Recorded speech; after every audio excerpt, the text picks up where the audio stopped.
Sometimes a single moment can change everything. One decision, one encounter, one night that shifts the entire direction of a person's life. This is a story about one of those nights, a night when prejudice collided with justice, and nothing in the small town of Brookfield would ever be the same again.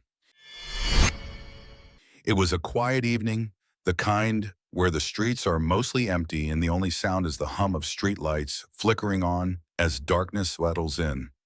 Officer David Morrison was behind the wheel of his patrol car, cruising through the downtown area like he had done thousands of times before. David had been a cop for over 20 years. 20 years of traffic stops, domestic calls, and the occasional bust. He thought he had seen it all. He prided himself on his instincts, on his ability to read people and situations. But what David didn't realize was that his so-called instincts were actually something much darker. Deep-seated biases that had been quietly poisoning his judgment for years. See, David had a reputation. It wasn't the kind of reputation you'd want to have. Complaints had been filed against him multiple times by black residents of Brookfield who felt they'd been harassed, profiled, targeted for no reason other than the color of their skin. Each time, David had received warnings, stern talks from his supervisors, letters in his file, but somehow he always managed to skate by. The consequences never quite caught up with him. Until tonight. As David drove down Main Street, something caught his eye. An older model BMW, sleek and well-maintained, moving just a bit faster than the speed limit. Nothing major, maybe 5 or 10 miles over. Most cops would let that slide. But it wasn't just the speed that made David's attention sharpen. It was the driver. Through his windshield, David could see a black man behind the wheel, looking like he was in a hurry to get somewhere. David's mind immediately jumped to conclusions. There had been some break-ins in the neighborhood recently. Nothing huge, but enough to have people on edge. And here was this guy, driving an expensive car at night, moving fast through a quiet area. To David, it all added up to something suspicious. Never mind that the man could have been coming home from work. Never mind that driving a nice car and being black wasn't a crime. David's biases had already painted a picture in his mind, and he'd decided to act on it. He flipped on his lights. The red and blue glow cut through the darkness, and the BMW slowed, pulling over to the side of the road. David radioed in his location, just standard procedure, and stepped out of his cruiser. His hand instinctively moved to rest near his holstered firearm as he approached the vehicle.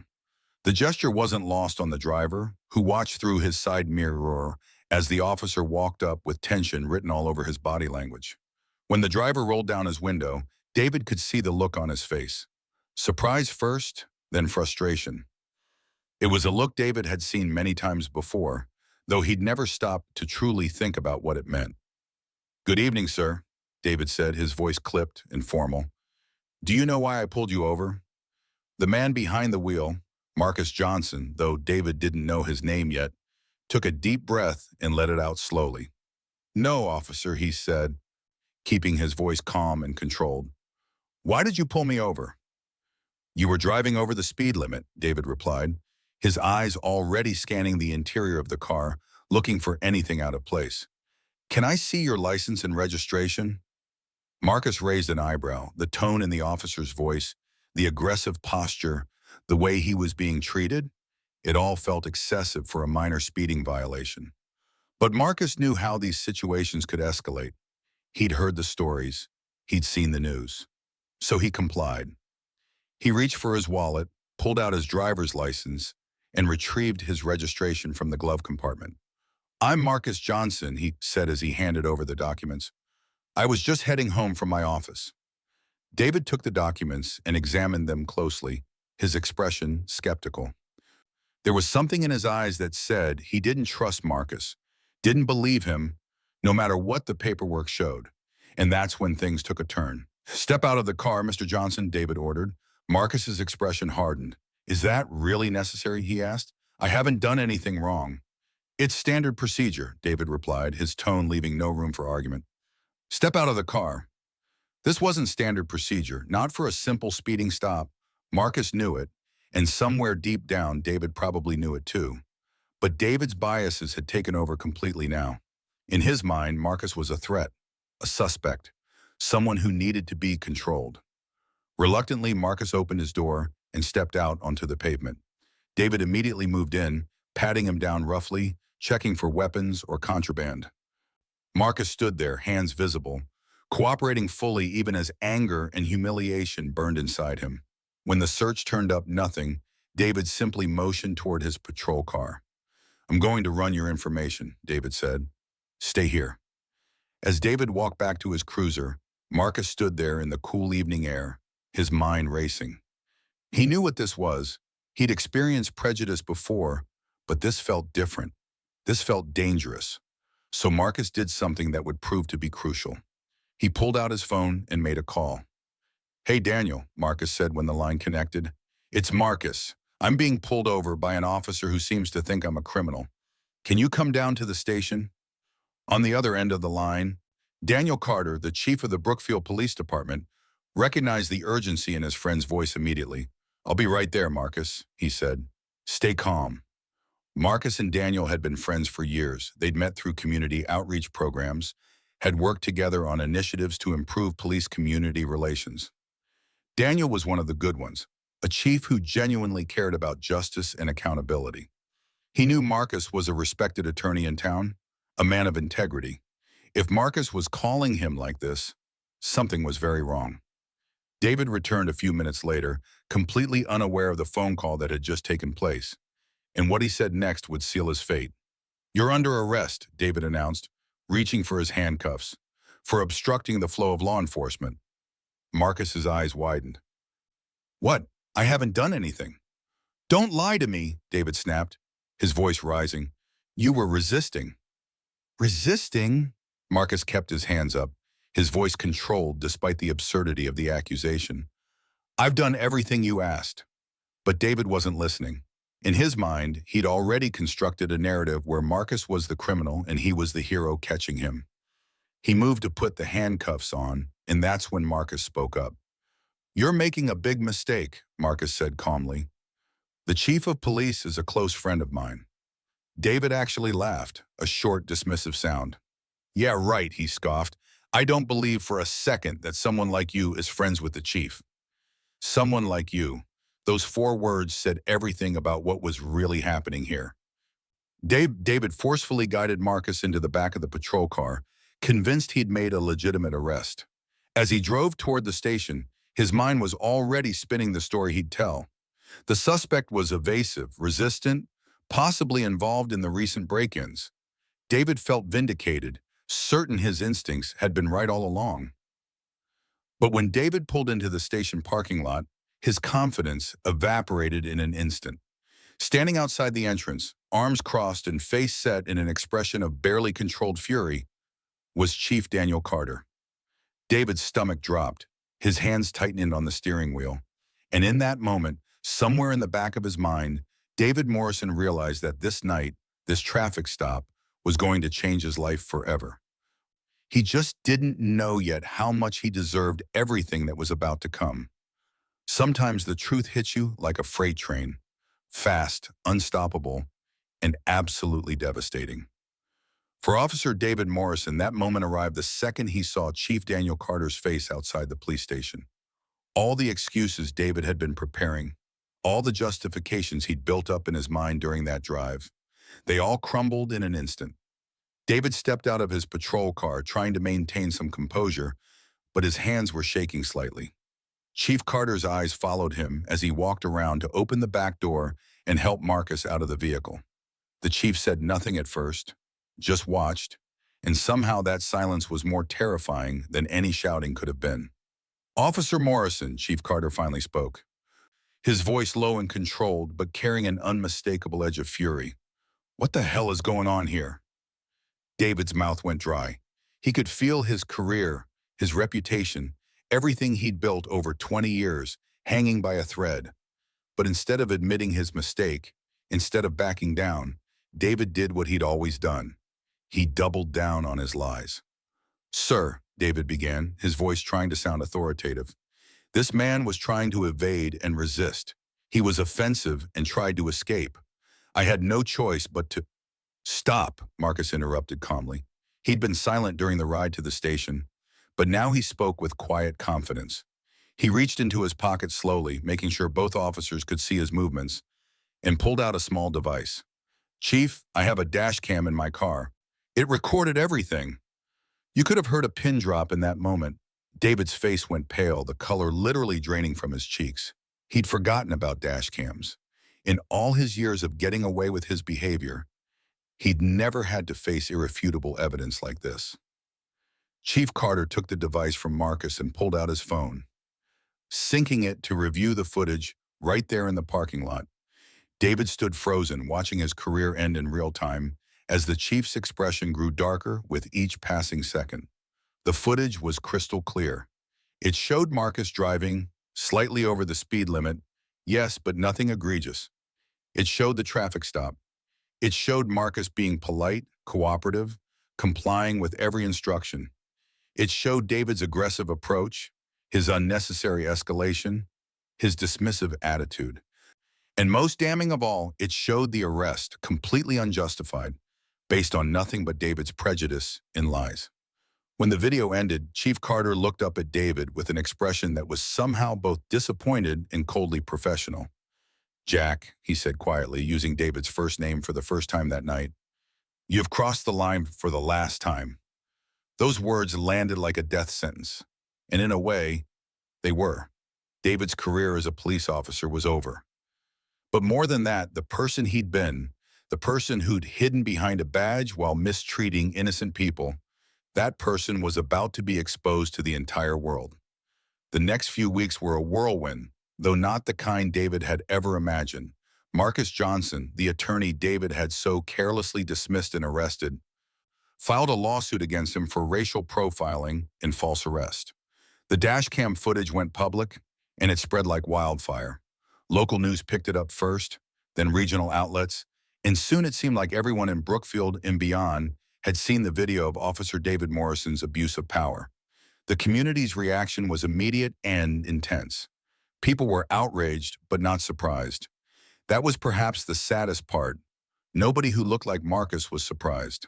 They'd heard these stories before, lived these experiences themselves, or knew someone who had. But this time, there was evidence. This time, there would be consequences. The police department was forced to conduct a thorough investigation, and what they found was damning. David's file, which had always contained those warnings and complaints, was suddenly examined with fresh eyes. Pattern after pattern of racial profiling emerged. Testimonies from residents who'd been too afraid to push their complaints further. A 20-year career built on unchecked bias and prejudice, all laid bare for everyone to see. David was fired, not suspended, not given another chance. Fired. His pension was affected. His reputation was destroyed. And for the first time in his life, David Morrison had to face real consequences for his actions. But you know what? This story isn't just about David's fall. It's about what happened next. Because Marcus Johnson could have just taken his settlement money and moved on with his life. He'd been vindicated. The officer who wronged him was punished. Justice, in the legal sense, had been served. But Marcus understood something important. One bad cop being fired wasn't enough to fix a broken system. Marcus became an advocate. He used his experience, his platform as an attorney, and the publicity from his case to push for real, meaningful change in Brookfield. He worked with Chief Carter in a newly formed civil rights task force to completely overhaul how the police department operated. Body cameras became mandatory for every single officer. Not optional.